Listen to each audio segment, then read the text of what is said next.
Bismillahirrahmanirrahim. Assalamualaikum warahmatullahi wabarakatuh. Alhamdulillahirabbil alamin wa bihi nasta'in ala umurid dunya waddin.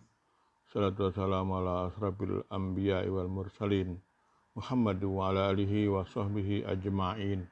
Amma ba'du. Pendengar yang berbahagia, kesempatan di pekan pertama setelah Ramadan, saya sedikit mengupas tentang berbisnis niat. Ini apakah niat bisa dibisniskan?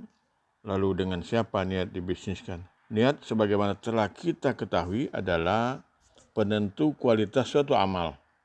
Di samping itu, pada hakikatnya niat juga merupakan aktivitas jiwa. Karenanya niat bisa menjadi komoditi yang dibisniskan. Tentunya bisnis ini hanya bisa berlaku dan legal apabila dilakukan dengan Allah Subhanahu wa taala semata. Pendengar yang berbahagia. Lalu bagaimana berbisniskannya atau membisniskannya? Jadi perlu diketahui bahwa barang siapa berniat serius untuk mengerjakan suatu amal atau amalan yang bersangkutan dengan ketaatan kepada Allah, ia mendapatkan pahala. Demikian pula jika seseorang itu berniat hendak melakukan sesuatu yang baik, tapi tidak jadi dilakukan, maka dalam hal ini orang itu pun tetap menerima pahala.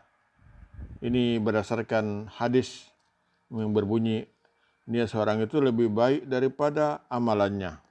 Hadis riwayat Imam At-Tabrani. Maksudnya, meniatkan sesuatu yang tidak jadi dilakukan sebab adanya halangan yang tidak dapat dihindarkan itu adalah lebih baik daripada sesuatu amalan yang benar-benar dilaksanakan tetapi tanpa disertai niat yang benar. Di samping itu pula dalam amalan yang hukumnya mubah atau jawaz atau yang dibolehkan seperti tidur, makan, minum, jalan-jalan atau berpiknik, maka jika perbuatan tersebut disertai niat agar kuat untuk beribadah atau bisa melihat keagungan kekuasaan Allah dan menyenangkan keluarga, tentulah amalan tersebut mendapat pahala. Sedangkan kalau tidak disertai niat apa-apa, misalnya hanya supaya kenyang saja atau bersenang-senang, maka tidak akan mendapatkan pahala apa-apa. Sabda Rasulullah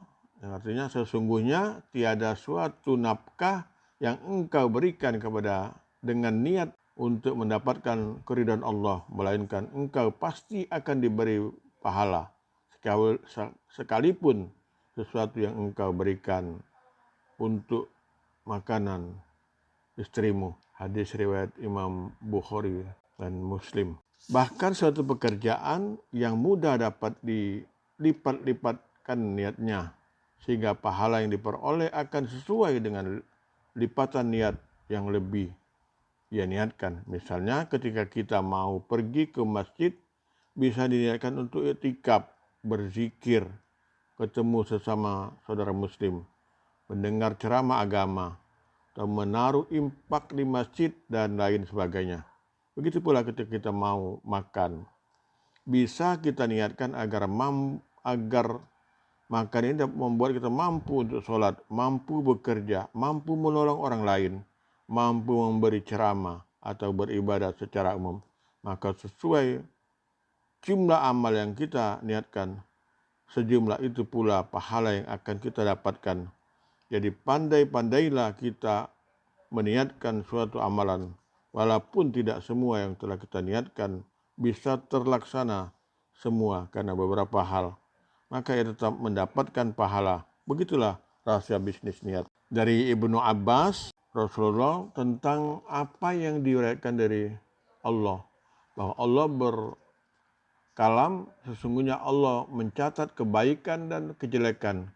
Kemudian Rasulullah menerangkan, barang siapa yang berniat melakukan kebaikan tetapi tidak jadi mengerjakannya, maka Allah mencatat niat itu sebagai satu kebaikan penuh di sisinya.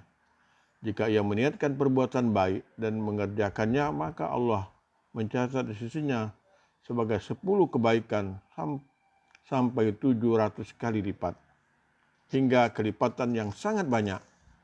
Kalau ia berniat melakukan perbuatan jelek tetapi tidak jadi melakukannya, maka Allah mencatat hal itu sebagai satu kebaikan yang sempurna di sisinya. Jika ia meniatkan perbuatan jelek itu lalu melaksanakannya, maka ia mencatatnya sebagai satu kejelekan. Itu hadis riwayat Imam Muslim. Pendengar yang berbahagia, kegagalan atau keberhasilan kita dalam berbisnis niat ini tentunya kembali kepada kepiawaian kita. Kepiawaian kita ini tergantung pada kedalaman ilmu kita. Semakin dalam ilmu agama seseorang, maka ia semakin tahu bagaimana menginvestasikan dan membisniskan niat. Di sini letak kecerdasan spiritual, sangat mempengaruhi kualitas dan kuantitas niat seseorang. Tidak jarang orang yang gagal dalam bisnis ini, tapi juga tidak sedikit mereka yang berhasil. Keberhasilan tersebut selain adanya unsur kepiawaian juga lebih banyak dipengaruhi keikhlasan dan kebersihan jiwa. Sehingga keberhasilan bisnis yang sudah dicapai selama ini tidak sia-sia dengan ria, ujub, sum'ah atau virus lainnya yang bisa merusak kesuksesan amal dan niat. Nasrullah wa Wassalamualaikum warahmatullahi wabarakatuh.